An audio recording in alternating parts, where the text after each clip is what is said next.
ఒకవేళ మీరు college HOD అయితే ఏడ్ చేస్తారు? ఆఫ్టర్నూన్ క్లాసులు లేకుండా స్పోర్ట్స్ పెట్టిస్తాను. ఆటగాళ్ళు అందరు చూసేస్తున్నారు వీడియో. ఆటగాళ్ళకి అందరికి నేను చెప్పేది ఏంటంటే చదువుకోండి బాబు ఫస్ట్. సెమిస్టర్ లేకుండా చేస్తాను. సార్ ఏంటి సార్ అది? సెమిస్టర్ లేకుండా చేస్తాను. హాలిడేస్ ఎక్కువ ఇవ్వాలని కోరుకుంటాను. బాబోయ్ మామూలు ఏమిటాను కదా బాబు.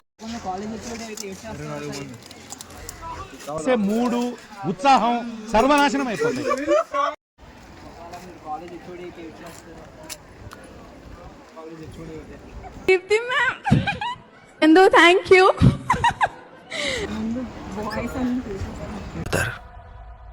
మొత్తం పోతారు. ఒకవేళ కాలేజ్ హెచ్ఓడి అయితే ఏడ్ చేస్తారు? నేను కానీ కాలేజ్ హెచ్ఓడి అనుకో, స్టూడెంట్స్ వచ్చి నన్ను ఏదైనా అడుగుతారు కదా రిక్వెస్ట్లు కానీ, అటు కాదు వెనకమాల బ్యాక్ సైడ్ రిక్వెస్ట్లు కానీ ఏదైనా అడుగుతారు కదా, లీవ్లు కానీ ఏదో ఒకరోజు నా స్థానంలో ఉండి చూడరా అని చెప్తాను. ఒకవేళ నువ్వు కాలేజ్ హెచ్ఓడి అయితే ఏడ్ చేస్తావు?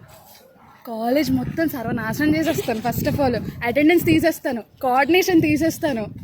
దాని తర్వాత ఇంకేంటి పిల్లలకి సెలవులు ఇస్తాను బేసిక్గా.